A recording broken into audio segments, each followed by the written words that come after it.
Hey YouTube, how's it going? Kevin Cleary here with a knife video for you, and today I have the Ruike Knives P831-SF. You can see that model number over here. As you can see, stainless steel frame lock, Wharncliffe blade, really cool looking design. And this is a pretty compelling knife to me.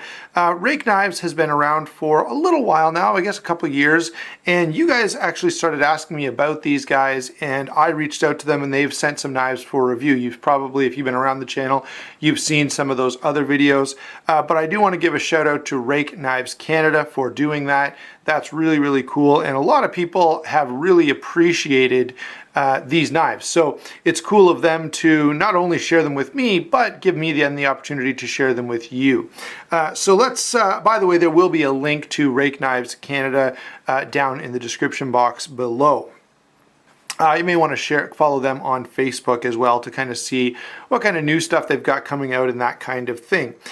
This knife in particular was pretty compelling to me just because of the design of it, because I tend to like Wharncliffe style blades. Now it's a little small, but I've carried this sort of as a supplemental blade. So maybe I'm carrying my Cold Steel Recon 1, or I'm carrying, you know, the 4 Max or something crazy and big, and I'll tuck this in another pocket so that I've got something a little smaller, a little less intimidating.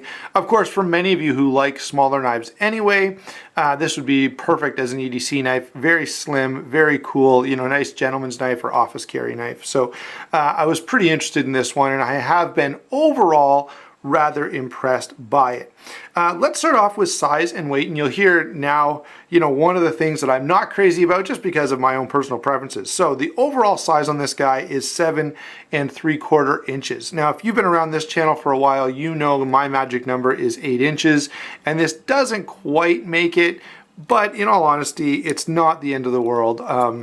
And I don't, as I say, I can't really take points away because that's really a subjective thing, and I know a lot of you will like a knife in that size, even though I don't.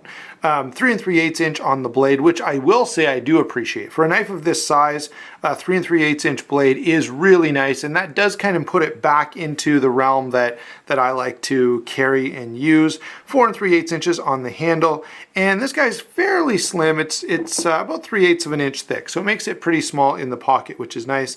Now here's the number that really stands out to me. This, as you can see guys, is a stainless steel frame lock, and my biggest complaint about stainless steel frame locks is they're usually way too heavy for their size, but this one is only 3.2 ounces, which is very, very comfortable to carry. And it's because if you take a look in here, you can probably see it there, they have pretty heavily milled out the inside. No, got to do it the other way. There you go. They've pretty heavily milled out the inside, especially of this scale, to cut back on some of that weight, which I will say I appreciate very, very much. So let's go ahead and start going through the specifics on this knife, beginning with the blade, the way that we normally do. As you can see, this is a Wharncliffe style blade. It's not totally flat. It's got just a little bit of belly to it, which really makes it a nice balance. This is a really, really handy little blade for all kinds of EDC tasks, and I will say I am a fan of Wharncliffe style blades. Really, really like that as a design element all on its own, but in addition to that, they are very useful. We've got a full flat grind happening here and a bead blast finish. 14C28N blade steel. So let's unpack some of that. 14C28N is a very, very good blade steel, especially for budget blades. I would compare its performance any day to VG10, even 154CM. It's really, really well done. I would recommend you go over and check out Cedric Ada Outdoors. He's done a recent video, and if I don't, I'll put a link in the description box. If I forget, please someone comment and remind me. But I'll try to put a link in the description box. He goes through all these different steels and he kind of classes them in different boxes of brackets of steels, and it's just a great, great video to get your head around all the different steels that are out there and how they're going to perform.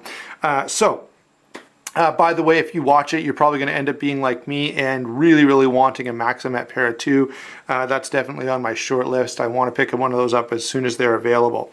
Back to the knife we're talking about. He does talk about 14C28N as performing very well, and so I will defer to him on that and send you over to check out his video. The one thing I don't like about this blade, and you guys can probably label it already, I'm not crazy about the bead blast finished. It's not the end of the world. It's just not my favorite thing. Here, I'll try to get this nice and close. I'm getting a bit of glare there. So just not my favorite thing. Now I understand that in this particular design, it does tie everything together by putting the same finish across the board, but I think this would look really good with a satin blade. I just love being able to see those grind lines and just appreciate the beauty of that steel, and I feel like the bead blast takes away from that a little bit. Now in terms of function, of course the bead blast doesn't affect it at all. Works really well, and that's one thing that I will say. This knife, nice and thin behind the edge, full flat grind, makes this slice really well, and so the blade is, as far as I'm concerned, performs more than admirably. Great blade on this guy, and being fairly thin stock and a fairly thin knife overall, yeah, this blade works really nicely. Let's see, let's talk about then lockup and deployment. This is a thumb stud deployed knife, and it is on phosphor bronze washers combined with Teflon washers. So you see that a lot on the Rat Model 1. You see it a lot on a few different real steel knives and a few others. So that's a pretty common way of doing this.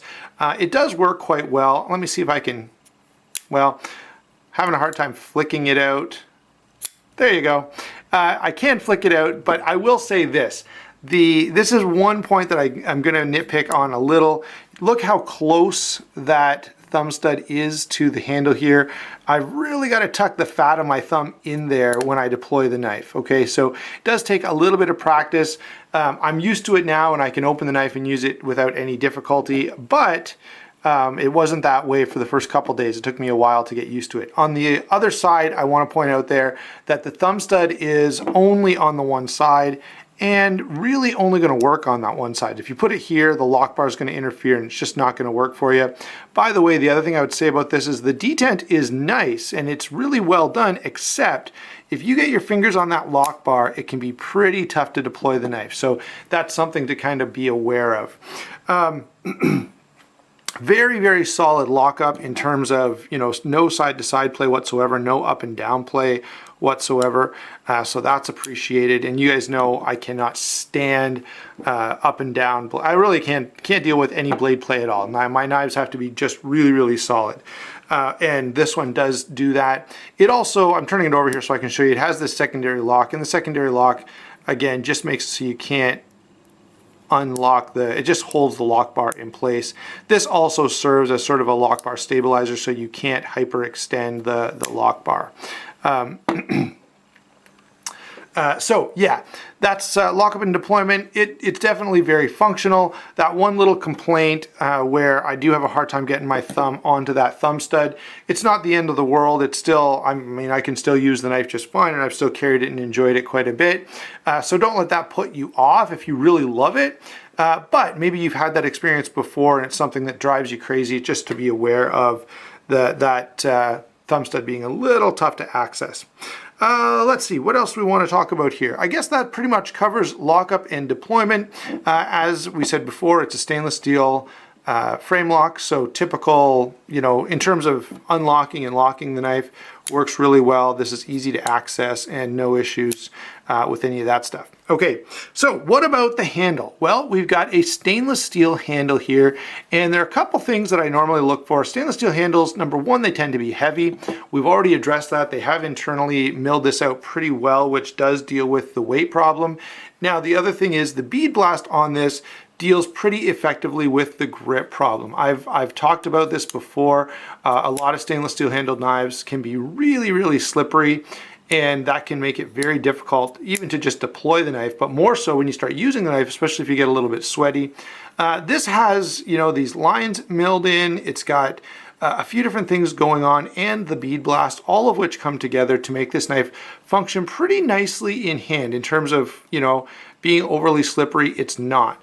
Notice I can get all 4 fingers on here pretty comfortably, but I do need to back up a little. If I get my front finger up here, it's sort of, yeah, it's just not, there's sort of a hot spot right here. So when I'm using the knife, I just hold it like this, and in that position it works really well. Now it does have a very thin handle, and a thin handle is not going to be as hand-filling just by nature as something with a larger, thicker, more bulky handle.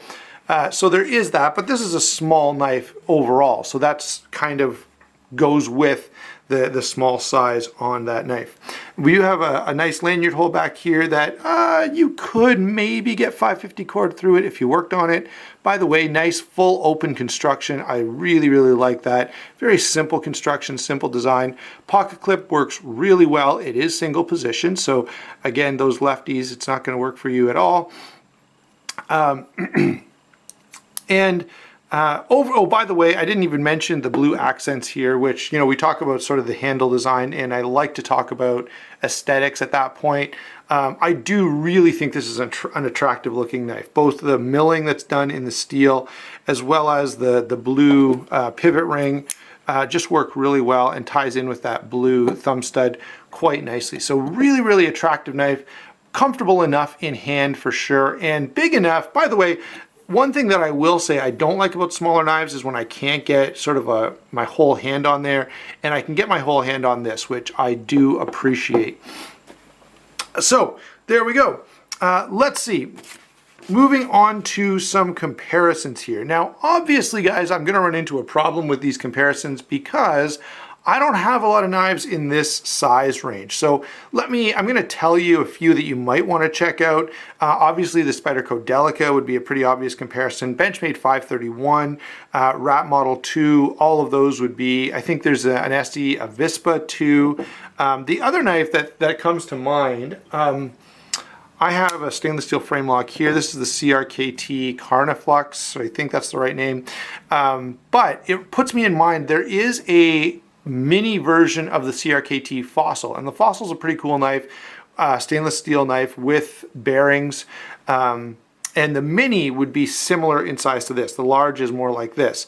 While we're here, that is the Carniflux. It's a big knife, guys, so you can see now you guys are hopefully seeing this is the kind of knife I like to carry. So you can see how this is just a little too small for my preferences. I've got a few more here. Let's grab a couple of Ruike knives.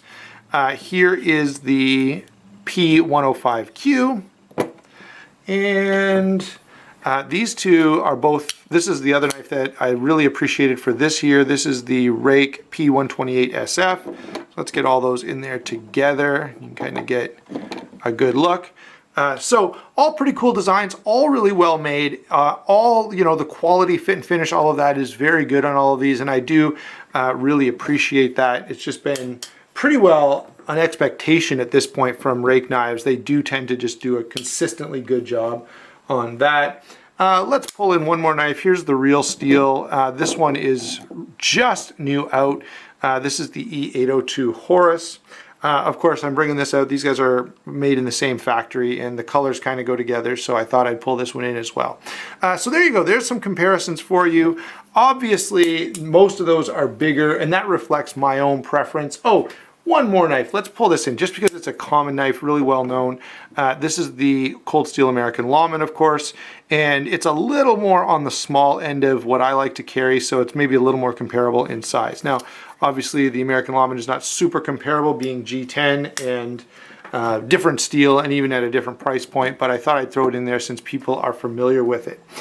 So, what is my overall take on this knife? Well, I've got to say, I love the design. It's an extremely attractive knife. I love the blade shape. I love the blade steel. Price point on this guy is pretty attractive as well. The internal milling is great. So yeah, tons of stuff to like about this. A couple little nitpicks here and there, but nothing that is a deal breaker for me. Overall, I think that Ruike has done a great job coming up with something that can be very different and look really cool while still being very, very useful. So totally recommend this knife. With a little bit of practice, you know, if you were carrying this knife every day, you would not, and I certainly don't anymore, have any issue deploying the knife. As I say, it just took me a day or two to figure out exactly how to go about that. So yeah, great knife. I think they've got a total win here. I definitely find this to be one of my favorite designs of theirs up to this point, and I'm sure there'll be more to come. I'm sure, you know, as I said, they've had some designs that I wasn't crazy about, but this one I find really, really attractive, great looking knife, and it's well put together as well. So total win all the way around. Hope you enjoyed the video. Don't forget to like and subscribe, and don't forget to check out Ruike Knives Canada. We will talk to you soon.